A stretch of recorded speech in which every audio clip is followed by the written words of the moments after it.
I think workers' comp is actually a good thing. People need to do it. It has low fees, and it may be the only remedy. I'd like you to talk a little bit about that. About exclusive remedy in a workers' comp? Sure.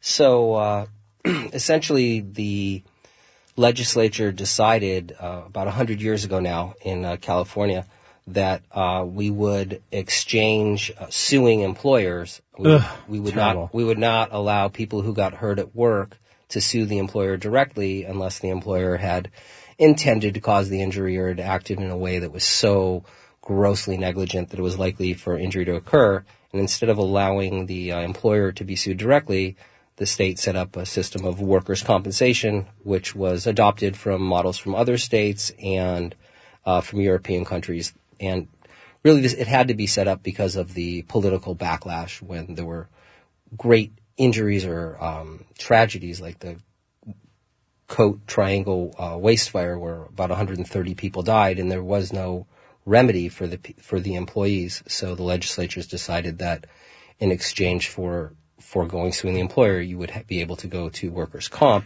and receive those benefits. A lot of clients are turned off by workers' comp, and I'd like you to discuss that. First of all, it's a very low fee. It's much larger than any tort lawyer would charge in a normal employment case, right? Right. Statutorily, workers' comp attorneys generally get a 15% fee.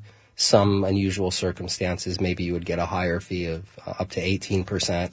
And perhaps in a death case where there were no issues and it was just a matter of awarding benefits, perhaps fees might be as low as 12%, but generally it's 15%. And since that's statutorily mandated, it doesn't really change.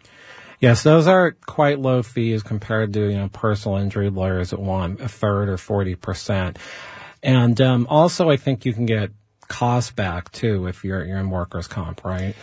There are costs that are reimbursable to the injured worker if you had to, let's say, hire an expert to help you prove up perhaps a loss of earnings claim in addition to your overall residual permanent disability.